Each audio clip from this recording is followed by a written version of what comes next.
For the repair of the starter module ESM-105 by Terasaki, the following procedures were necessary.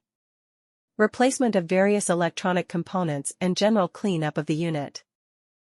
For testing, we use 24V DC power supply and a simulation tester for auto charger over for off starter pumps. We connect both pumps to the system and start the operation of the first one, while the other simultaneously enters standby mode. The corresponding LED on our simulation tester lights up.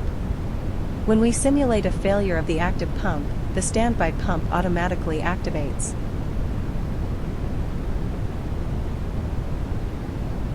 No further testing is possible due to the absence of additional units.